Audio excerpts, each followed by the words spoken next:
So we are here with Godfrey, who is sparring with Krzysztof Włodarczyk for his mandatory defense against Francisco Palacios. How's your sparring with Krzysztof so far? Very good. I think we're learning a lot from each other. Even though he has twice as many fights as I have, I think we're both on the same level. So it's very good to get in there and get some work with someone as strong as him and be able to trade some secrets in the ring. You fought with Marco Huck. Who hits harder? They hit about the same. They're both very strong. Marco Huck's a little more dirty. If everybody knows, if he can't get his way, he'll go low. But both very physically strong. Did you get any instructions to imitate Palacios, or you are doing yourself in the ring? No, I'm pretty much doing my own thing. You know what I mean? I'm a boxer by nature. I like to move around. I like to pick my spots, and that's what I'm doing here. That's what they called me for. They called me to come in and do some boxing. So that's what I'm doing. When you get the call to come here to spar, did you have any thoughts that I'm not a sparring partner, that I should fight Włodarczyk or not? Absolutely, that's the first thing I thought of. I believe they called 3 times and I refused twice. But back home right now I don't have a promoter. I just have a managerial company that's working on getting me a fight. So I could use the very, very good training with the champion. So after thinking it over and everything, I figured, I'll come out here and I'll get to work and, help stop myself, get myself into good condition. Is there any on the horizon for you, any fight coming soon? No, like I said, there isn't. That's why I wanted to come out here, and I wanted to stay polished a little bit, and working with the champion will keep me that way. Hopefully, when I get back, my team can pull something together, and I can get back in the ring as soon as possible. Last year we heard that you had an offer to fight Paweł Kołodziej, also Polish guy, but it didn't turn out to be a fight. Why?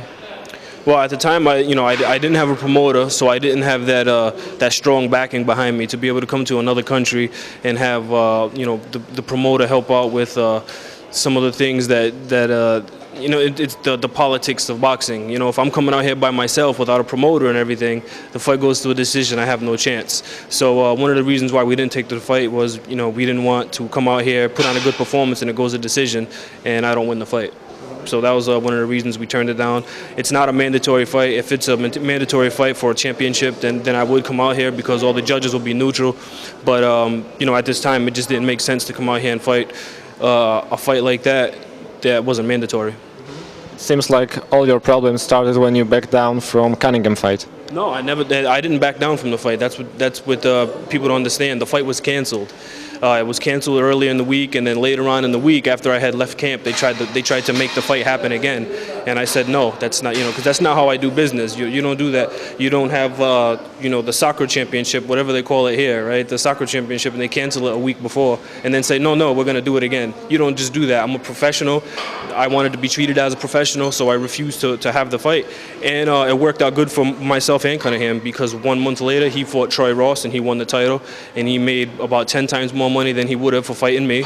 And I went and I fought Marco Huck in Germany, and I made 10 times more money than I would have made for fighting Cunningham. So it worked out both ways for us.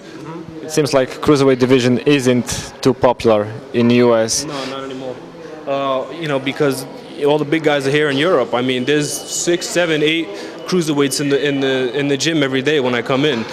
Back home, I hate to say it, but some Americans are a little lazy. Instead of losing the weight to fight 200, they just go and fight heavyweight. And I refuse to do that. I'll never fight heavyweight. I'm too small. I'll stay at the cruiserweight division for my entire career. Did you consider getting a promotional contract with a European company? Well, I thought about it, but then again, I'm from America.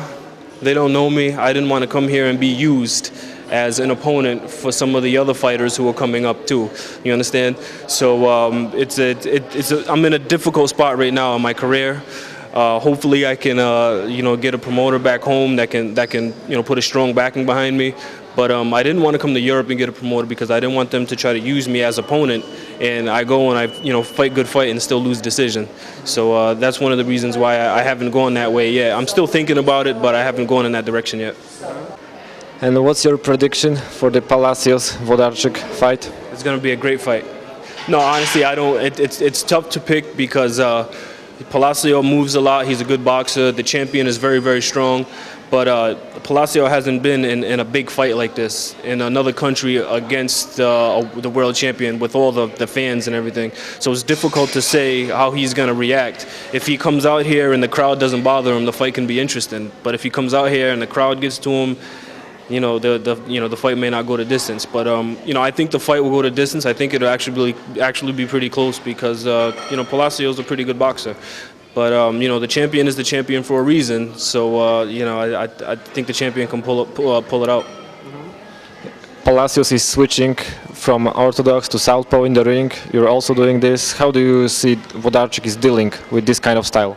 Oh, he's very good. Like I said, he's got over 40 fights. He's the world champion. He's seen everything that you can think of in the ring. So nothing's going to surprise him when it comes fight night. He's seen left-handers. He's seen right-handers. Nothing's going to surprise him. He'll adapt pretty good.